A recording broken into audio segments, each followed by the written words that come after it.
बिस्मिल्लाहिर्रहमानिर्रहीम।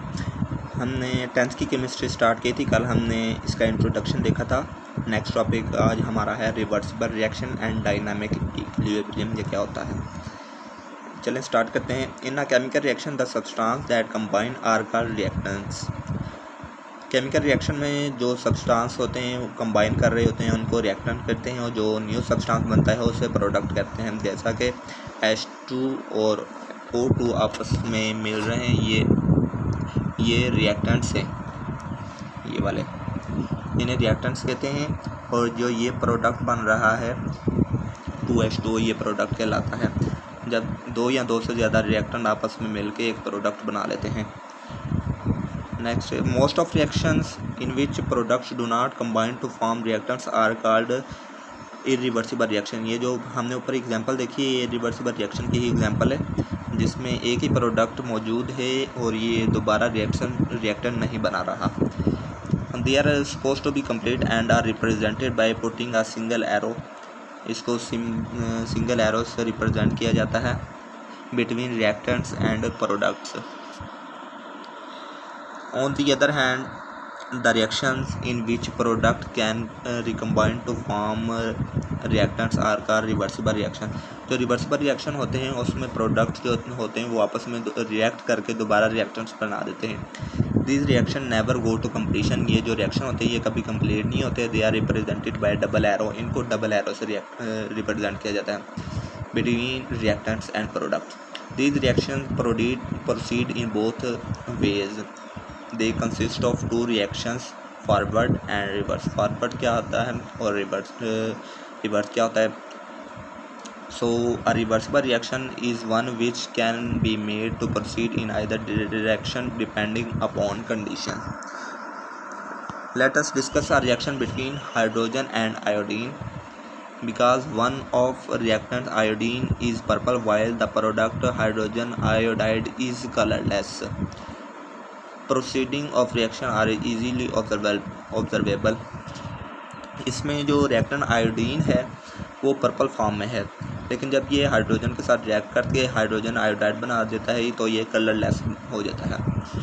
On heating hydrogen and iodine vapour in a flask, hydrogen iodide is form. Hydrogen और iodine को हम heat करते हैं किसी क्लोज फ्लास्क में तो हाइड्रोजन आयोडाइड बन जाता है। As a result purple colour of iodine fades as it reacts to form colourless hydrogen iodide. यहाँ पे हम देख रहे हैं रिएक्शन हाइड्रोजन और आयोडीन का। आयोडीन जो है वो पर्पल फॉर्म में है, लेकिन जब ये रिएक्ट करती है इसको हम हीट करते हैं तो ये हाइड्रोजन आयोडाइड बना देती है और ये कलरलेस होती है। This reaction is called forward direction. क्योंकि ये राइट साइड की तरफ मूव कर रहा है, ये फॉरवर्ड रिएक्शन कहलाता है। On the other hand when only hydrogen iodide is heated in closed flask, purple colour appears because formation of iodine vapours such as. यहाँ पे देख रहे हैं कि हाइड्रोजन आयोडाइड की अब हम हीट कर रहे हैं। ये जो प्रोडक्ट बना था ये कलरलेस था, इसको हम हीट करेंगे तो ये दोबारा रिएक्टेंट्स बना देगी हाइड्रोजन और आयोडीन, और ये पर्पल कलर दोबारा शो होना शुरू हो जाएगा। In this case hydrogen iodide act as reactant and produce hydrogen and iodine vapours.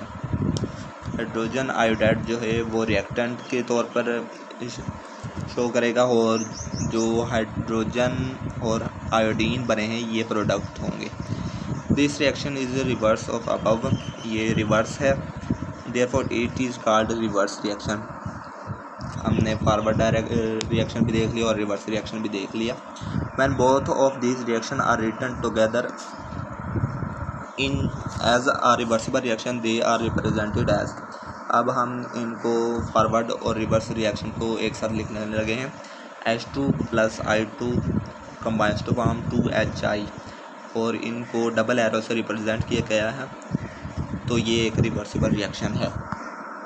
ये क्लोज फ्लास्क था, इसमें हाइड्रोजन गैस और आयोडीन गैस, इनको हीट किया गया और इन्होंने हाइड्रोजन आयोडाइड गैस बना दी।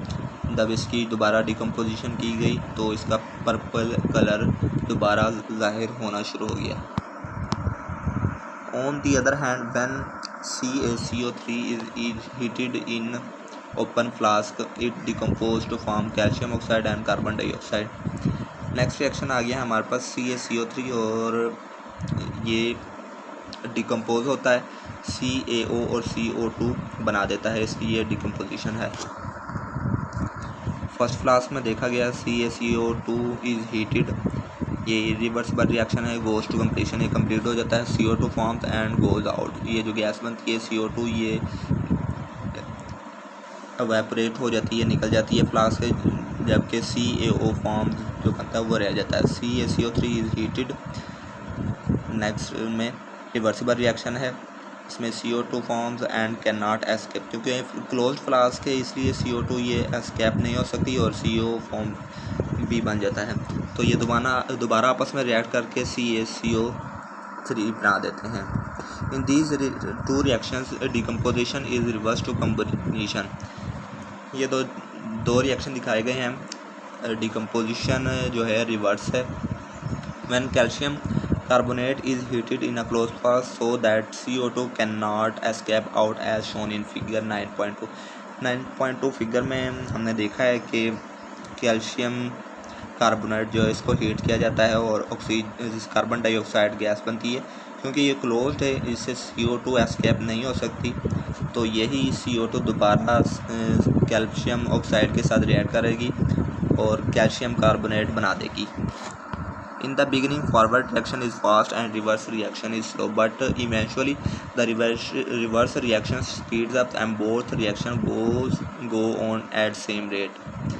क्योंकि स्टार्ट में फॉरवर्ड रिएक्शन फास्ट होता है और रिवर्स रिएक्शन स्लो होता है, लेकिन जब कुछ वक्त के बाद रिवर्स रिएक्शन थोड़ा तेज़ हो जाता है, दोनों रिएक्शन सेम रेट पे होना शुरू हो जाते हैं। At this stage decomposition and combination take place at same rate but in opposite direction. इस स्टेज पे जो डिकम्पोजिशन और कम्बिनेशन रिएक्शन है वो सेम रेट पर होते हैं और ऑपोजिट डायरेक्शन में होते हैं। As a result amount of CaCO3, CaO and CO2 do not change.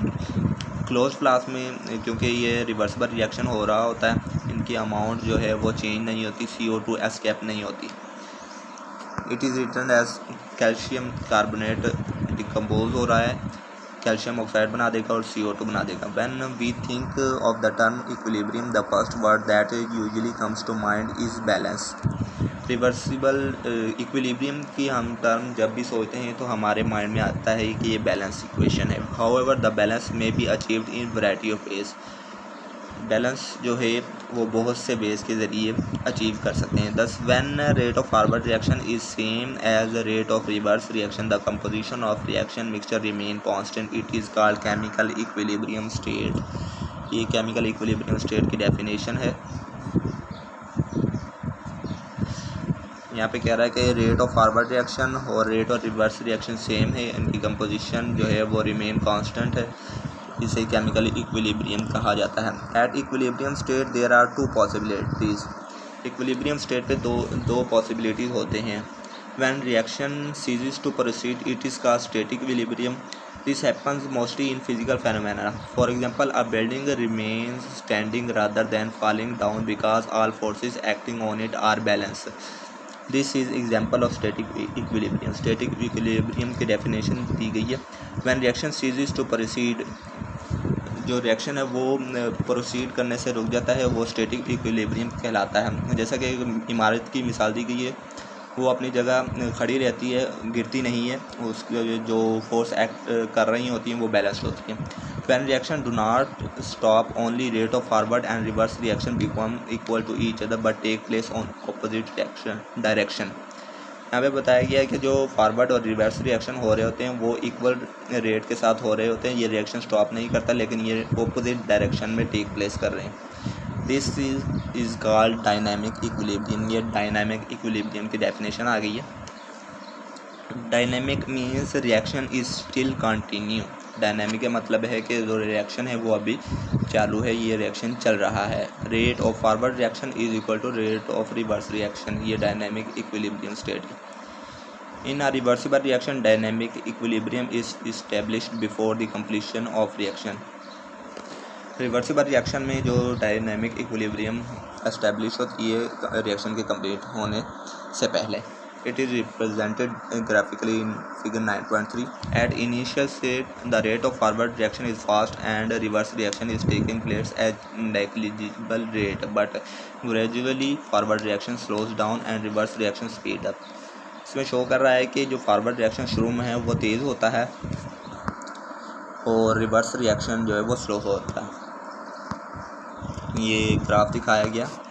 ये जो फॉरवर्ड रिएक्शन है ये पहले तेज़ था इस स्टेज पे, जब ये प्रोसीड कर रहा है आहिस्ता आहिस्ता ये स्लो डाउन हो रहा है और इस स्टेज पे ये रिवर्स रिएक्शन के बराबर होता है। जबकि रिवर्स रिएक्शन जो है वो स्लो होता है, जब ये रिएक्शन प्रोसीड कर रहा होता है ये आहिस्ता आहिस्ता तेज़ होता है और इक्विलिब्रियम स्टेज पे ये दोनों रिएक्शन आपस में इक्वल हो जाते हैं, रिवर्स रिएक्शन और फॉरवर्ड रिएक्शन बराबर हो जाते हैं। For example, in case of reaction between hydrogen and iodine vapors, some of molecule react with each other to give hydrogen iodide. Hydrogen iodide की एग्जांपल दी गई है। हाइड्रोजन और आयोडीन आपस में रिएक्ट कर रहे हैं और हाइड्रोजन आयोडाइड बनाते हैं। At same time some of hydrogen iodide molecule decompose back to hydrogen and iodine. उसी टाइम जो है हाइड्रोजन आयोडाइड मॉलिक्यूल जो हैं वो डिकम्पोज होते हैं और हाइड्रोजन और आयोडीन बना देते हैं। In the beginning as concentration of reactant is higher than that of product. शुरू में जो है वो कंसनट्रेशन रिएक्टेंट्स की वो ज़्यादा है। The rate of forward reaction is faster than reverse reaction. तो फॉरवर्ड रिएक्शन जो है वो तेज़ होगा रिवर्स रिएक्शन की निस्बत। As the reaction proceed the concentration of reactant will gradually decrease. जैसे जैसे रिएक्शन प्रोसीड होगा रिएक्टेंट्स की मिकदार कम होती जाएगी, प्रोडक्ट की मिकदार बढ़ती जाएगी। जब प्रोडक्ट की मिकदार ज़्यादा हो जाएगी तो ये रिवर्स रिएक्शन स्टार्ट हो जाएगा। Consequently, the rate of forward reaction will go on decreasing and reverse reaction will go on increasing, and ultimately the two rates will become equal to each other. Thus, equilibrium will set up and concentration of various species become constant. It is represented as H2I2। ये जो है react करते हैं और hydrogen iodide बना देते हैं।